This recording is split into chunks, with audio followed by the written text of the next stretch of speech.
মা একটা মানুষ সারাদিন কেমনে পড়ে? এই তোর কি মাথা ব্যথা করো না? আস্তে আস্তে পর, ওর আওয়াজ শুনলে আমার মাথা ব্যথা করে। তুমি কি করতেছো? তুই কি কানা? চোখে দেওস না? সিগারেট খাইতাছি। এখন এমন নেশা হইছে না খাই থাকতে পারি না, এর লেগে খাইতাছি। তুমি যে সিগারেট খাও এই কথা আমার বিয়ের আগে কোন নাই কেন? মাইয়া মানুষ যে বোকা, এটা তোর কথা শুনলে বোঝা যায়। এই আমি যে সিগারেট খাই এটা কি আমি ঢাকঢোল বাজায় কমু? সবাই যে দেখে না আমি সিগারেট খাইতাছি। দেখো তুমি বিয়ের আগে সিগারেট খাইছো তাতে আমার কোনো সমস্যা নেই। এখন তোমার বিয়ে হয়ে গেছে, তুমি আর সিগারেটটা খাও না, তুমি সিগারেটটা ফালাই দাও। আমি 100 বার খাবো। আমিও তোমার সিগারেট খেতে দিব না। আমার মুখের সিগারেটটা নিয়ে নষ্ট করে ফেললি না? তুই আমার একটা সিগারেট নষ্ট করছিস না? আমি এই যে বাইরে যাইতাছি, আমি প্রয়োজন সারা রাত সিগারেট খামো, দেখি তুই কেমনে আটকাস। শুনলাম তোর নাকি বিয়ে হয়েছে, এখন তোর সংসার জীবন কেমন চলতেছে? কম তোর জীবনটা আরো সুন্দর করে সাজানো দরকার, এর লেগে তোমার কাছে আছে। কি কোস? তোর সংসার জীবন সুন্দর করে সাজানোর লাগে আমারও দরকার। আমি কি করবো রে কাজল? তুমি না ক্যারাতে মাস্টার, মানুষকে ক্যারাতে শেখাও। আমি ক্যারাতে শিখতে চাই, আমার ক্যারাতে শেখাবো মিজান ভাই। ঠিক আছে, তুই আমার ছাত্রী, আমি তোরে কেরাতে শিখাবো। তোরে আমি সাহসী শক্তিশালী নারী হিসাবে গড়ে তুলুম, কথা দিলাম। আমি হয়তো শুনেছ তুমি, সেই তো তোমার বড় সুর।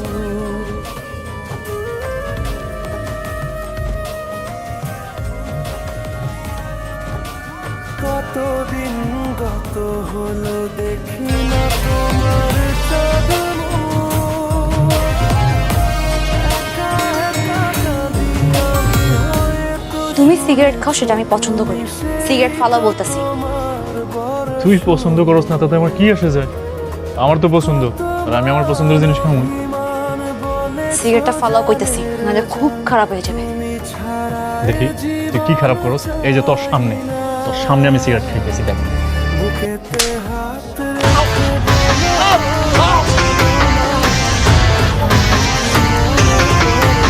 যখন দেয়ালে পিঠ থেকে যায় তখন এই নারী সবকিছু করতে পারে। তার জামাইরে সঠিক রাস্তা আনার জন্য শুধু গায়ে হাত না, আর অনেক কিছু করতে পারে। আর কোনোদিন সিগারেট খাবি? না না না, কানে ধরে কইতেছি আমি আর জীবনও সিগারেট খাবো না।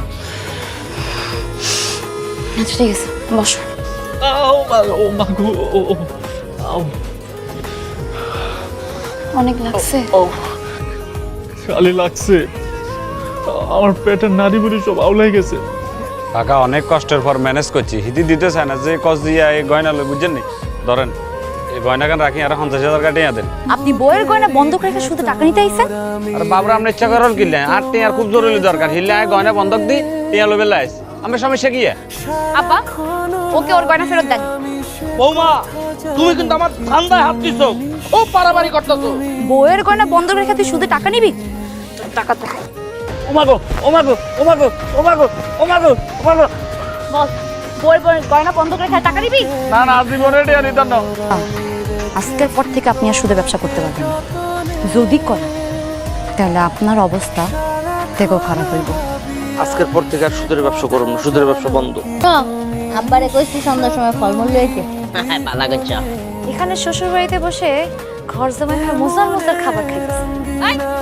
এত বড় কলিজা তুই আমার জামাইরে কইতাছস যে সে বেশি বাড়াবাড়ি করতেছে? আমি আমার শ্বশুর বাড়িতে ফেরত যাব না, আমি আমার জামাই লই এই বাড়িতেই থাকবো। সে মিলেমিশে থাকতে চান, এর জন্য বাপের বাড়িতে এসে পড়ে আসেন জামাই নিয়ে। এখনো সময় আছে আপা, শ্বশুর বাড়িতে ফিরা যান, তাকে যত্ন করেন, তাকে লগে মিলেমিশে থাকেন। বেশি কথা কইলে থাপড়ায় তোর জবান বন্ধ করে দিব। এই শালিন ঘরের শালি, তোর তো সাহস কম না। তোর কত বসাবে তোমার সাথে আর কোন আর ঘোরা তুলছ? চুপ, কাপুরুষ কোথাকার। আজকে আমি তোর শিক্ষা দিব। আচ্ছা আচ্ছা কি আছে? ও মারে দি।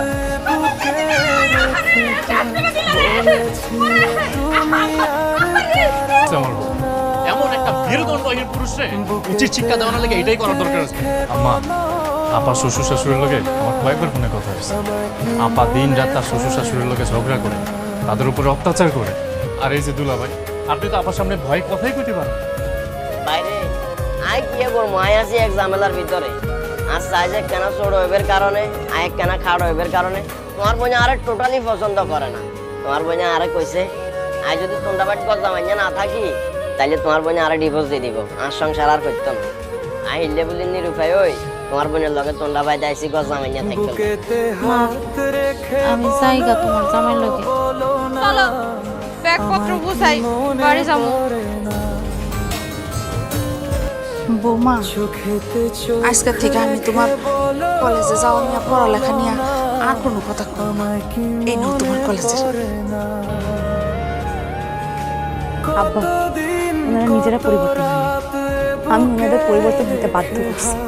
আমি মাইয়া মানুষ বলি না, ভাবছি আমি দুর্বল অসহায়, এই জন্য বিয়ের আগে আমাকে সাথে কথা দিচ্ছে, সবগুলো কথার বর খেলাপ করছে।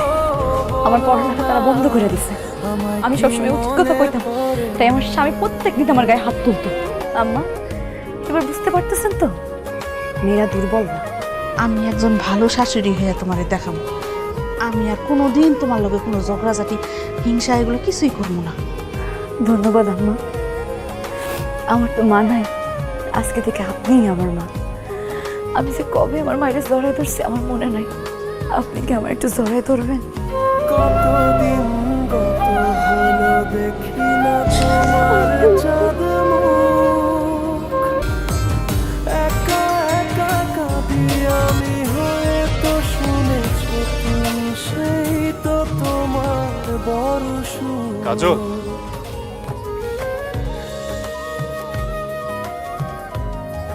কি এখন থেকে আমি তোমার প্রত্যেকদিন কলেজে নিয়ে যাবো, আবার কলেজ থেকে নিয়ে আসবো। তোমার চাঁদ তাই এখন দেখো ব্যাগটা আমার কাছে। আমি হয়ে তো শুনেছ তুমি, সেই তো তোমার বড় সুখ। চলো কত মান অভিমান বলেছ জানের জান, তুমি ছাড়া এ জীবন চাই। ভিডিওটি ভালো লাগলে লাইক কমেন্ট শেয়ার করে চ্যানেলটি সাবস্ক্রাইব করুন আর সেই সাথে এই ভিডিও সম্পর্কে আপনার মূল্যবান মতামত জানাতে ভুলবেন না কিন্তু। ধন্যবাদ।